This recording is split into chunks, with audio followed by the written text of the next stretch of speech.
Coucou les ladies et les gents, bon retour sur ma chaîne, bon retour pour une nouvelle vidéo. Je suis heureuse à l'idée de faire une nouvelle vidéo et aujourd'hui c'est une vidéo sur un sujet lié à notre foi. Vous le savez déjà, sur la chaîne, je partage ma foi à travers mes expériences de vie, je partage l'évangile et un tout petit peu de mon style de vie chrétien.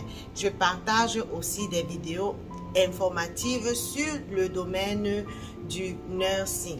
Donc, vous avez très souvent une vidéo sur la foi et la semaine suivante une vidéo sur le nursing. En tout cas, c'est ce que j'essaye de faire afin que les différents abonnés sur la chaîne puissent être servis par les vidéos qui les intéressent le plus.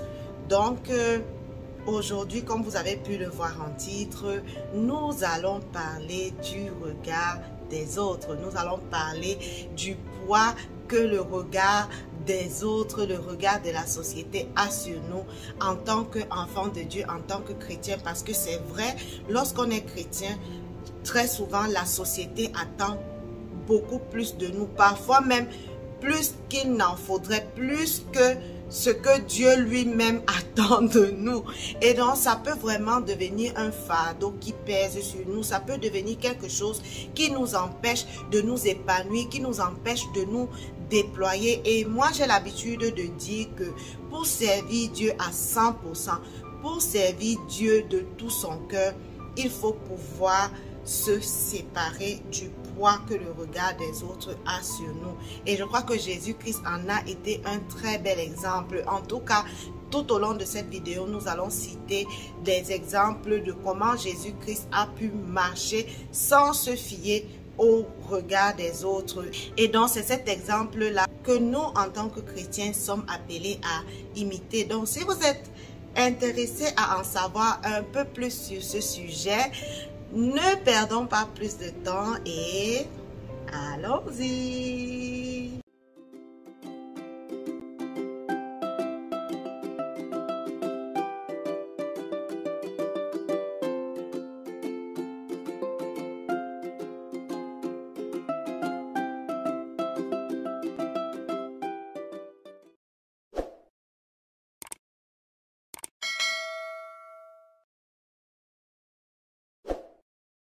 Je me présente pour ceux qui passent ici pour la première fois. Moi, je suis la Queen Esther B et je veux souhaiter la bienvenue à toi si c'est ta première fois de tomber sur une de mes vidéos. Et j'aimerais aussi dire merci à tous les anciens abonnés qui reviennent pour regarder les vidéos. C'est vrai que vu la dualité du contenu, parfois, c'est vraiment compliqué que on puisse suivre, mais vraiment je remercie beaucoup tous ceux qui reviennent de temps en temps regarder les vidéos, mais surtout ceux qui laissent des likes, ceux qui commentent et même ceux qui partagent. Merci beaucoup parce que c'est grâce à ça, grâce à ces interactions que la chaîne peut grandir, la chaîne peut évoluer. Je vous suis infiniment reconnaissante pour ce soutien et pour cet apport. Que le Seigneur vous bénisse. Et donc aujourd'hui, comme je l'ai dit, nous allons parler du poids du regard des autres. Je crois que c'est quelque chose que chacun d'entre nous a pu expérimenter d'une façon ou d'une autre, dont le sujet ne vous est pas inconnu. Et si vous vous êtes déjà posé la question de savoir comment est-ce que vous pouvez vous libérer du poids du regard des autres pour être plus efficace dans votre marche avec le Seigneur, vraiment cette vidéo est pour vous. Regardez-la jusqu'à la fin. Mais avant de parler de comment est-ce que nous allons nous libérer du poids du regard des autres, j'aimerais qu'on puisse comprendre déjà l'origine de cette chose-là, de ce système-là qui nous maintient, je pourrais dire, dans une sorte de captivité.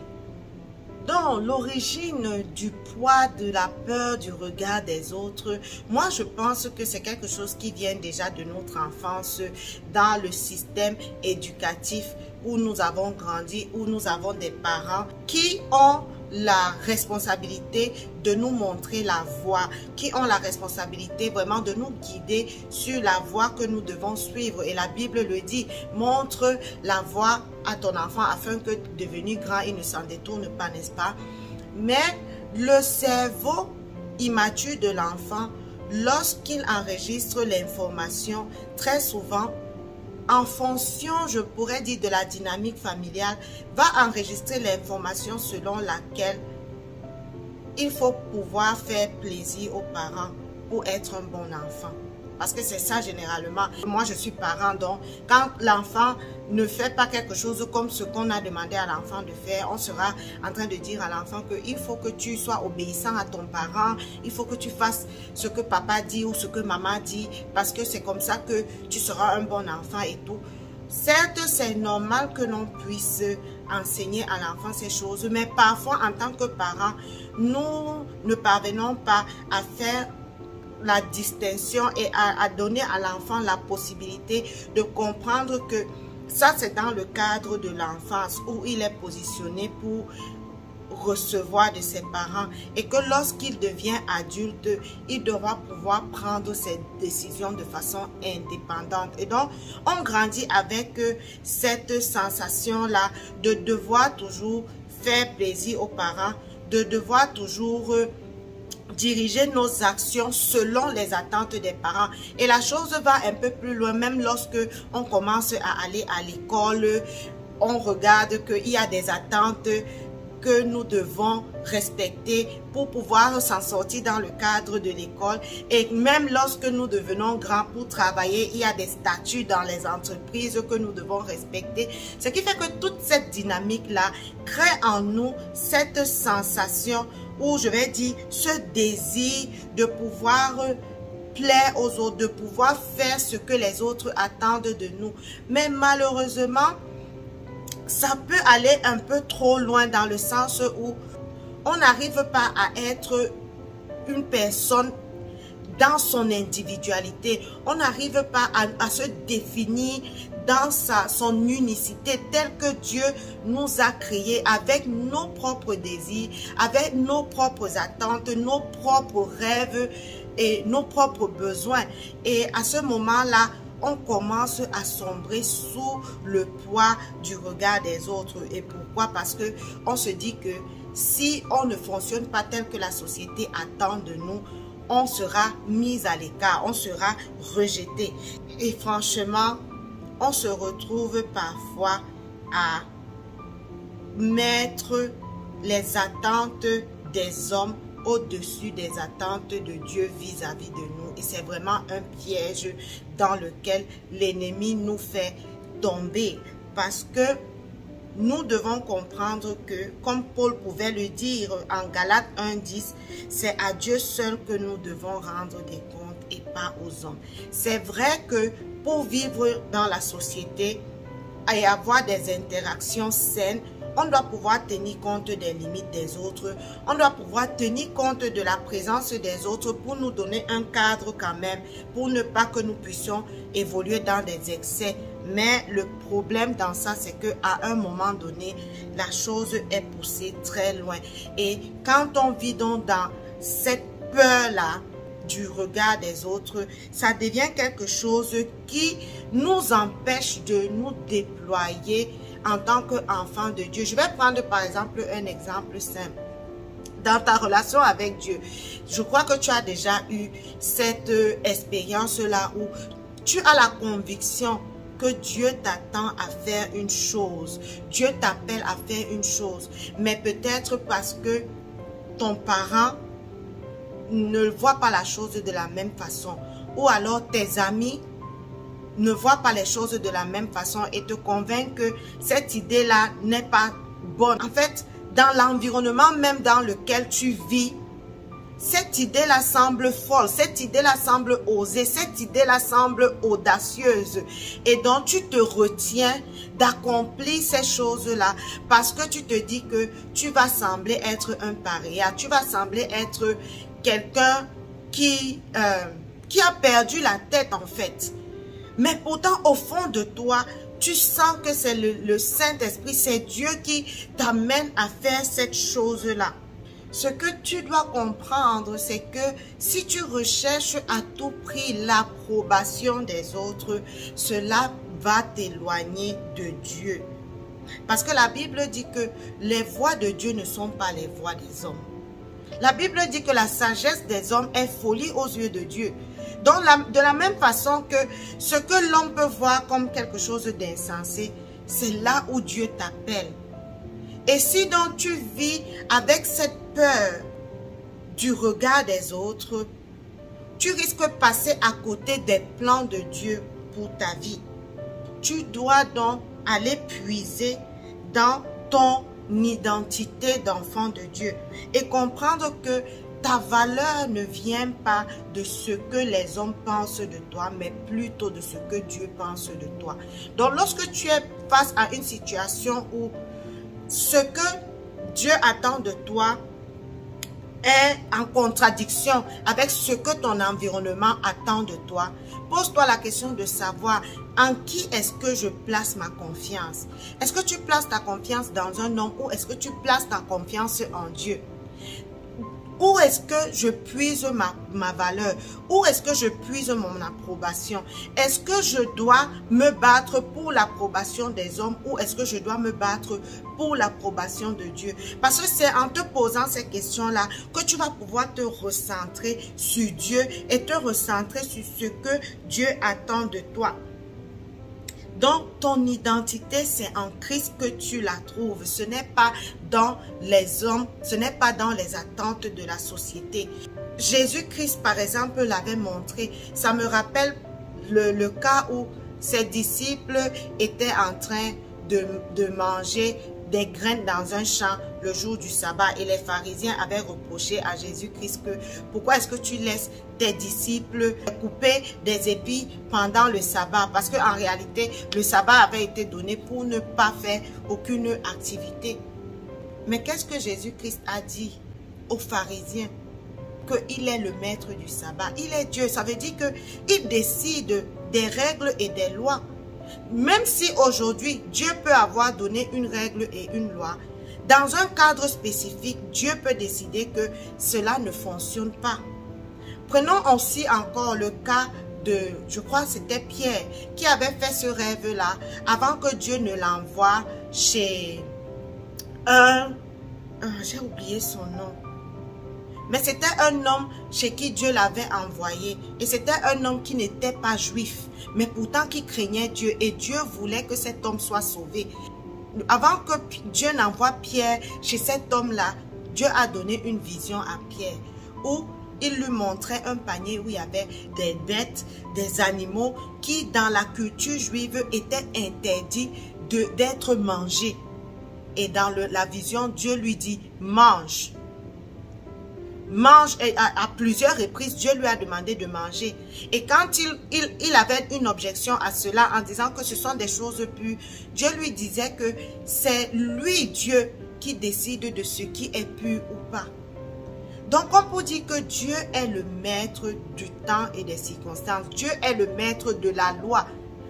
Dans un cadre précis, Dieu peut t'amener à faire quelque chose que les hommes ne voient pas la chose de la même manière. Mais si cela vient effectivement de Dieu, Dieu va par son esprit te donner des confirmations de ce que c'est lui qui t'appelle à faire cette chose. Et si donc tu as eu ces confirmations-là, peu importe ce que les gens autour de toi pensent, tu dois faire la volonté de Dieu.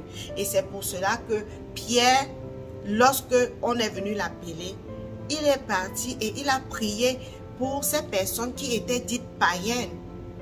Et ces personnes ont reçu le Saint-Esprit.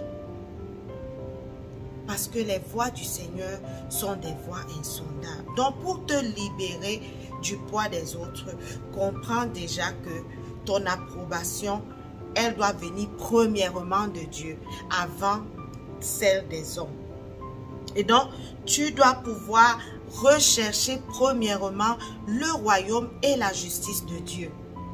Est-ce que cette chose qu'il y a dans ton cœur, c'est quelque chose qui va amener le royaume et la justice de Dieu à être établis sur la terre? Si c'est le cas, alors tu seras en train de plaire à Dieu en faisant cette chose, peu importe ce que les hommes autour de toi pensent. Jésus-Christ a été rejeté, il a été critiqué. On disait qu'il marchait avec les païens, il marchait avec les hommes de mauvaise vie. Mais Jésus-Christ n'a jamais regardé à ça. Il est resté fidèle à ce qu'il venait faire. Par exemple, lorsqu'il a dit aux disciples qu'il devait mourir, Pierre lui a dit, non Seigneur, nous n'allons pas permettre ça. Bon, je paraphrase, ce n'est pas forcément nécessairement ce qu'il a dit. Et Jésus lui a dit quoi? Arrière de moi, Satan. Tes pensées ne viennent pas de Dieu, mais ce sont des pensées des hommes. Parce que Dieu, quand il te donne ta mission de vie, il ne va pas nécessairement aller le dire à tout le monde que voici ta mission de vie. Mais à toi, il l'a parlé. À toi, il a dit des choses. Et les hommes viendront te parler autrement selon leur propre expérience, selon leur connaissance. Par exemple, les disciples savaient que Jésus-Christ est le Messie. Il est venu pour nous sauver. Mais ils ne savaient pas comment est-ce que Dieu avait planifié ce salut-là. Et donc, dans leur tête, selon leur expérience, c'est que Jésus-Christ devait être couronné roi. Mais comment celui qui doit être couronné roi nous parle de quelque chose où on va le tuer? Ça n'a aucun sens. Donc Pierre répondait à Jésus-Christ selon sa sagesse humaine, selon son expérience humaine. Mais malheureusement, l'expérience humaine n'est pas souvent alignée à la pensée de Dieu. Et ça, nous devons pouvoir le comprendre pour être capables de nous détacher du regard des autres, des attentes des autres, de la pensée que les autres ont de notre vie. Et c'est en cela que nous serons capables de véritablement marcher selon les plans de Dieu pour notre vie. Et donc, comment est-ce qu'on peut faire ces choses-là de façon pratique? Je vous ai parlé dans mon cas, j'ai fait une vidéo récemment où je vous expliquais que j'ai grandi avec la dépendance affective qui me poussait à vouloir faire plaisir aux gens de façon irrationnelle, de façon malsaine. Et donc, quand Dieu a engagé le processus de guérison en moi, je suis d'abord passée par l'étape où j'ai commencé à renforcer ma relation avec Dieu. Parce que c'est quand ma relation avec Dieu a commencé à être renforcée par la lecture de la parole, par la prière, par une communion constante avec Dieu et par l'apprentissage à reconnaître la voix de l'Esprit Saint en moi. C'est à ce moment-là que Dieu a commencé à me parler et à me révéler des choses sur moi et à me révéler ce qu'il attendait de moi. Et quand à ce moment-là, il me révélait les choses qu'il attendait de moi, parfois c'était en conflit avec ce que la société ou parfois même la famille attendait de moi. Mais le plus je me renforçais ma relation avec Dieu, le plus le courage venait, le plus la force venait pour que je puisse me détacher de l'influence des hommes, mais être attaché aux attentes de Dieu vis-à-vis de moi. Et c'est dans ce renforcement de ma connexion et de ma communion avec Dieu que j'ai appris à pouvoir dire non. Ça n'a pas été facile. Quand j'apprenais à savoir dire non, c'était comme aller à l'encontre de ma nature. Mais en fait, c'est parce que j'avais une nature qui était corrompue. La dépendance affective, Dieu ne nous a pas créés comme ça. Dieu ne nous a pas créés pour que nous soyons dépendants totalement de la vie et de l'approbation ou de la validation des hommes. Et il fallait que Dieu me mette dans certaines situations où je devais me rendre compte que lorsque je disais oui pour plaire aux hommes, j'étais en train de me faire du mal. Mais j'étais aussi en train d'attrister le Saint-Esprit en moi. Et donc, la peine que cela causait en moi d'attrister le Saint-Esprit faisait qu'à un moment donné, je trouvais le courage, parce que je préférais être en paix avec le Saint-Esprit, je trouvais le courage de pouvoir dire non. Quand j'arrivais à le faire et je me rendais compte de la paix que cela créait en moi, du fruit de l'esprit que cela me procurait, alors je réalisais que j'étais plutôt sur la bonne voie. Et c'est comme ça qu'au fil du temps, je pouvais être enracinée dans cette façon de procéder. Parce que je pouvais comprendre que ça m'apportait plus de connexion avec Dieu. Donc lorsque tu poses des actes qui vont t'amener à te libérer du poids du regard des hommes, tu sauras que tu es sur la bonne voie quand ce sera un fruit de paix, un fruit de joie, un fruit de connexion avec Dieu encore plus poussé. Tu sauras que tu es sur la bonne voie. Mais si lorsque tu dis non, ton esprit est plutôt troublé, peut-être à ce moment-là, tu te rendras compte que ce n'était pas peut-être le non qu'il fallait faire. En fait, c'est un exercice où tu vas faire des choses et tu auras un résultat qui va t'informer de ce qu'il fallait faire ou ce qu'il ne fallait pas faire. Ça se fait en étapes. Ça ne viendra pas d'un seul coup. Et donc, il faut pouvoir rester donc fidèle à tes propres convictions. Lorsque tu sais que c'est Dieu qui a mis cela dans ton cœur, même si les gens en face de toi viennent à l'encontre de cela, maintiens-toi ferme dans ces convictions-là. Parce que c'est là que tu fais preuve de maturité spirituelle. Parce que l'enfant, c'est celui qui obéit sans demander, sans se poser des questions. Mais l'adulte, c'est celui qui est capable de pouvoir maintenir ses convictions et être responsable de ce que cela peut avoir comme conséquence, bonne ou mauvaise. Et Dieu aime ce genre de personnes. Pourquoi pensez-vous que Dieu avait choisi Paul? Parce que Paul avait un zèle qui faisait que lorsqu'il avait une conviction, personne ne pouvait venir le détourner de cette conviction-là. Et c'est ça qui montre quand quelqu'un est chaud. La Bible dit que Dieu vomit celui qui est tiède. Les personnes tièdes, ce sont les personnes qui ne sont pas fermes dans leurs convictions. Ce sont les personnes qui se font balloter à tout vent de doctrine. Dieu vomit ce genre de personnes. Dieu préfère encore que tu sois chaud ou que tu sois froid.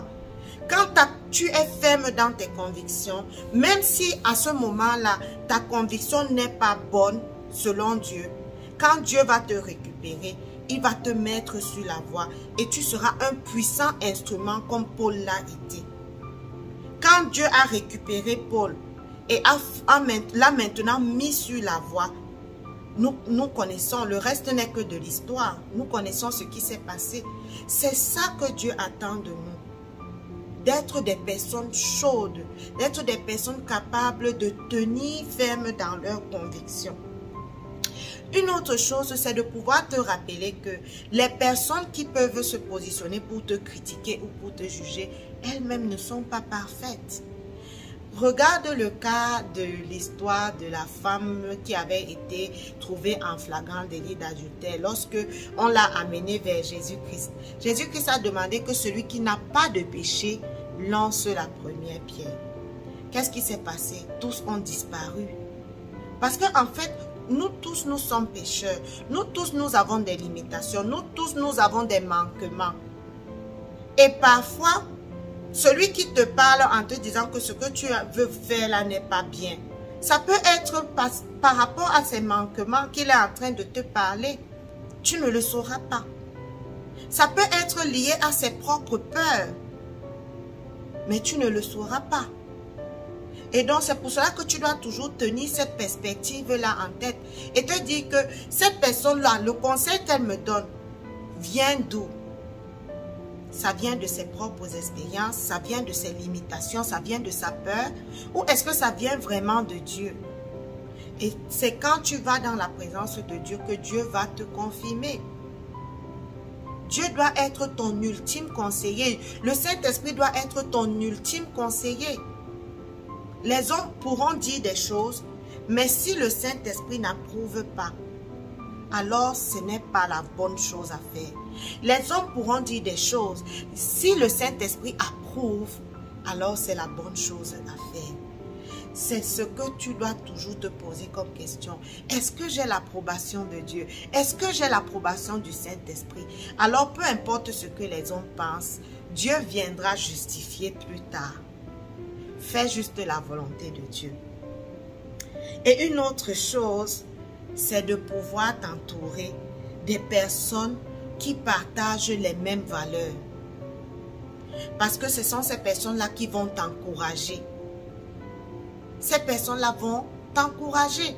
Si tu es dans un environnement où ce que Dieu t'appelle à faire est contraire en fait à la vision de cet environnement, est contraire aux lois de cet environnement, Dieu va parfois t'isoler de cet environnement. Dieu va parfois t'éloigner de cet environnement-là pour te connecter à un environnement où ce qu'il t'appelle à faire va fleurir. Donc parfois, quand Dieu te montre ton plan de destinée, quand Dieu te montre les choses qu'il a pour toi, il va te falloir parfois te séparer des personnes qui vont à l'encontre de ça. Ça peut être une séparation temporaire, le temps que Dieu établisse la vérité. Ça peut être aussi une séparation définitive. Mais tu as besoin d'être connecté à des personnes qui vont t'aider dans cette mission-là, qui vont t'aider à marcher selon le plan de Dieu, selon la volonté de Dieu. Et c'est une chose qui va faire que ces personnes-là vont t'encourager et tu vas voir que ce sera plus facile pour toi de te libérer de la peur que le regard des autres peut avoir sur toi. Donc c'est ça. Et je me rends compte que Jésus-Christ, par exemple, n'avait pas fait beaucoup de miracles dans sa nation où il a grandi. Pourquoi? Parce que ces personnes-là ne croyaient pas en lui. Jésus-Christ n'avait pas pu coopérer avec eux. Il préférait aller faire des miracles ailleurs.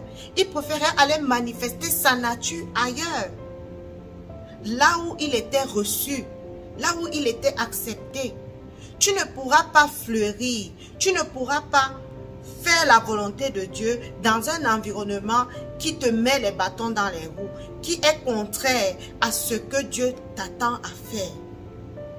Donc il faudra à un moment donné cette séparation-là et une reconnexion. Reconnexion à un meilleur environnement, reconnexion à de meilleures personnes.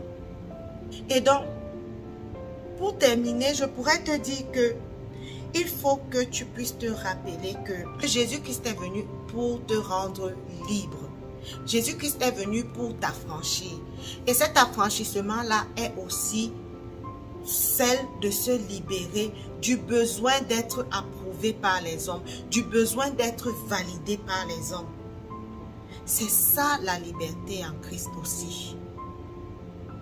Parce que tant que tu vas vouloir la validation des hommes, tu ne pourras pas te donner à 100% dans l'œuvre de Dieu. Parce que parfois l'œuvre de Dieu va t'amener à aller à contre-courant du système de pensée des hommes. Et rappelle-toi d'une chose, Dieu t'aime pour ce que tu es. Dieu t'aime tel que tu es et pas pour ce que les hommes pensent de toi ou ce que les hommes attendent de toi. Et s'il y a lieu de changer quelque chose, Dieu seul est capable d'apporter un vrai et réel changement en toi si tu te laisses diriger, si tu te laisses guider par lui. J'aimerais t'encourager à passer du temps dans la prière. Si tu t'es rendu compte que tu es cette personne-là qui a été paralysée par la peur du regard des autres, je t'invite à rentrer dans la prière et à demander l'aide de Dieu afin d'être libéré. Il est capable de le faire. S'il l'a fait pour moi, alors il le fera pour toi. Demande l'aide à Dieu pour qu'il te donne la force et le courage de pouvoir aller au-delà de la peur du regard des autres. Je prie vraiment que le Seigneur puisse nous accorder cette grâce-là. Le Seigneur puisse nous accorder cette faveur-là, d'être libérés du poids du regard des autres, des attentes de la société vis-à-vis de nous, pour que nous puissions embrasser de façon totale et complète notre appel, de façon totale et complète notre destinée, la destinée que Dieu a pour nous. Et c'est pendant que nous marcherons sur cette voie-là que nous pourrons expérimenter notre plein potentiel, que nous pourrons expérimenter le fruit de l'esprit, la joie inexprimable, la paix inexprimable qui vient de Dieu.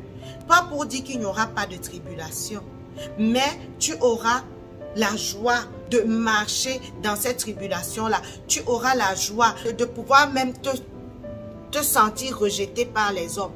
Pourquoi? Parce que tu sauras que même si les hommes te rejettent, Dieu, lui, il te reçoit. Et la Bible dit que même si mon père et ma mère m'abandonnent, le Seigneur me recueillera. Et donc, qu'est-ce qui est plus important pour toi? Avoir l'approbation de Dieu ou avoir l'approbation des hommes? La décision, elle te revient à toi. Mais j'espère que tu feras le bon choix. Et c'est pour cela que j'ai fait cette vidéo pour toi aujourd'hui. Donc, si cette vidéo t'a parlé, n'hésite surtout pas à laisser un j'aime pour qu'elle puisse être présentée à d'autres personnes. Partage aussi, partage la vidéo pour encourager une personne qui peut-être dans ton entourage a encore de la difficulté à se lancer dans ce à quoi Dieu l'appelle à cause du poids du regard des autres. Commente pour me dire ce que tu penses du sujet. Dis-moi ce que tu penses parce que je n'ai pas la sagesse infuse et en une seule vidéo, on ne peut pas tout dire. Donc, tu peux ajouter ce que toi tu penses pour que nous soyons édifiés davantage. Donc, j'espère vraiment que cette vidéo va parler à une personne. J'ai été vraiment très heureuse de pouvoir la faire et j'espère que le Seigneur va pouvoir toucher une personne au travers de cette vidéo-là. Donc, nous allons nous retrouver dans une prochaine vidéo. Mais d'ici à ce qu'elle ne sorte, demeurons épanouis en Jésus-Christ. Bye bye!